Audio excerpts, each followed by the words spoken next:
ఖమ్మం కాంగ్రెస్కు రెబల్ బెడద పట్టుకుంది. అధిష్టానం ప్రకటించిన అభ్యర్థి కాకుండా రెబల్గా నామినేషన్ వేసిన పోట్ల వెంటే మేముంటామంటూ కొత్తగూడెం కాంగ్రెస్ నాయకులు తీర్మానం చేయడం పార్టీలో కలకలం రేపుతోంది. ఇప్పటికే నామినేషన్ వేసిన మాజీ ఎమ్మెల్సీ పోట్ల నాగేశ్వరరావుకు అనుకూలంగా కొత్తగూడెం కాంగ్రెస్ ముఖ్య కార్యకర్తలు సమావేశమయ్యారు. ముఖ్య అతిథిగా పాల్గొన్న టీపీసీ సభ్యులు జేబీ షౌరీకి తమ బాధలు విన్నవించారు. సొంత పార్టీలో పరాయి వాళ్ల ఉంటూ అభద్రతతో ఉన్నామని, మొన్న ఎన్నికల ముందు పార్టీలో చేరిన వారు తమపై పెత్తనం చేస్తున్నారని ఆవేదన వ్యక్తం చేశారు. ఈ సందర్భంగా జేబీ షౌరీ మాట్లాడుతూ ఉమ్మడి ఖమ్మం జిల్లాలో ఉన్న నాయకులకు సీటు కేటాయించకుండా బయట వ్యక్తిని తీసుకొచ్చి తమ నెత్తిన పెట్టి కాంగ్రెస్ అధిష్టానం తీవ్ర అన్యాయం చేస్తుందని విమర్శించారు. ఈరోజు కొత్తగూడెం నియోజకవర్గ స్థాయి ముఖ్య కాంగ్రెస్ పార్టీ కార్యకర్తల సమావేశం నిర్వహించడం జరిగింది నియోజకవర్గ హెడ్ క్వార్టర్లో. దీని ఉద్దేశం ఏంటంటే గత 3 సంవత్సరాలుగా కాంగ్రెస్ పార్టీ నియోజకవర్గ కార్యకర్తల కోసం, అదేవిధంగా జిల్లా స్థాయిలో కూడా సీనియర్ నాయకుడైనటువంటి పోట్ల నాగేశ్వరరావు గారు టికెట్ కోసం ప్రయత్నిస్తే వారికి అనుకోకుండా మరి అసెంబ్లీ టికెట్ పొత్తులను పోవడం జరిగింది. అట్లా అదేవిధంగా స్థానికమైనటువంటి అన్ని రకాల అర్హత ఉన్నటువంటి పోట్ల నాగేశ్వరరావు గారికి పార్లమెంట్ టికెట్ ఇవ్వాల్సి ఉండే, కానీ ఇవ్వకపోవడం ఒక రకంగా ఈ ప్రాంత కార్యకర్త నిరాశ జరిగిందని మేము ప్రగాఢంగా నమ్ముతున్నాం. అట్లే రేపు పార్లమెంట్ ఎన్నికలలో కూడా రాబోయే ఎన్నికలలో పోటగా తీసుకుని నిర్ణయాన్ని మేము కట్టుబడటం చెప్పి తెలియజేస్తాం. మిగతా ఇంకొక విషయం ఏంటంటే, కాంగ్రెస్ పార్టీ అధికారంలోకి వచ్చిన దగ్గర నుంచి ఈరోజు వరకు ఈ గత 4 నెలలుగా గతంలో కంటే కూడా కాంగ్రెస్ పార్టీ కార్యక్రమం చాలా ఇబ్బంది పడుతున్నారన్నమాట వాస్తవం. ఈ జిల్లాలో 3 మంత్రులు ఉన్నారు.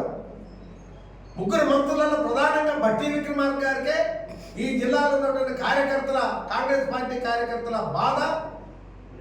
బాధలు తెలిసేది కార్యకర్తల అభిప్రాయం. దీన్ని ప్రధానంగా బట్టి విక్రమార్క గారే నిందిస్తున్నారు కాంగ్రెస్ పార్టీ కార్యకర్తలు ఈ జిల్లాలో. అది వాస్తవం.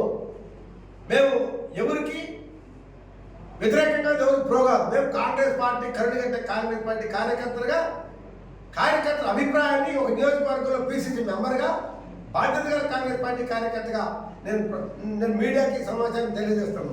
కాంగ్రెస్ పార్టీ సీక్రెట్ బహిర్గతంగా ఉంది. ఇప్పుడు కాంగ్రెస్ పార్టీ అభిప్రాయాలు, కాంగ్రెస్ పార్టీ కార్యకర్తల అభిప్రాయాలు తెరిచిన పుస్తకం, ఇందుకు అనుమానమే లేదు. ఈ జాతీయ పార్టీ, ప్రజల కోసం ఉన్నటువంటి కాంగ్రెస్ పార్టీ ప్రజాప్రభుత్వం వస్తుందని చెప్పేసి అనుకుంటే ఈరోజు కాంగ్రెస్ పార్టీ కార్యకర్తల ఇబ్బందులు గురవుతున్నారు.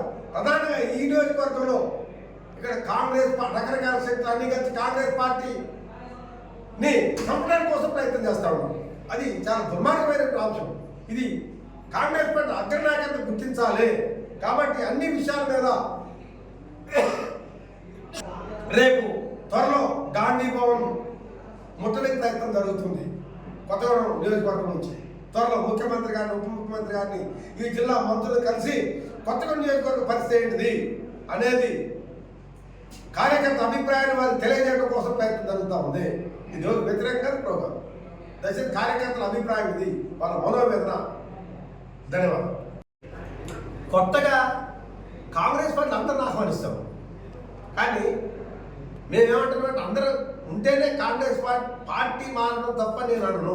నంబర్ 1, మారినటువంటి వాళ్ళు ఇంతకాలం బట్టి బీఆర్ఎస్ ప్రభుత్వానికి వ్యతిరేకంగా జెండా కొట్టాట్లు, దెబ్బలు తిని, లేకపోతే జైల్లో పోయి కేసులు పెట్టుకొని వాళ్ళకి వ్యతిరేకంగా కొట్టాడితే అదే మనసు యువతలకు వచ్చి మళ్ళీ ఏలవే పెత్తనం చేసుకోవడం తప్పు. దాన్ని వ్యతిరేకిస్తాం. డెఫినెట్గా రకరకాల పార్టీలు మార్చుకుని పార్టీ బలోపేత కోసం రావాలి, ఆహ్వానిస్తాం. ప్రజల పార్టీ కాంగ్రెస్ పార్టీ ఎవరు వద్దనేది లేదు. వచ్చిన కాంగ్రెస్ పార్టీ వచ్చినోడు వస్తారు, పోయేటోడు పోతారు, అక్కడ రిస్ట్రిక్ట్ చేయలేవు. కానీ పెత్తనం చేద్దాం కూడా తప్పు. దాన్ని కాంగ్రెస్ పార్టీ కానీ సహించరు కూడా. ఖచ్చితంగా తిరుగుబాటు చేస్తారు. అవసరమైతే దేని తీసుకోవడానికే సిద్ధంగా ఉన్నారు. అది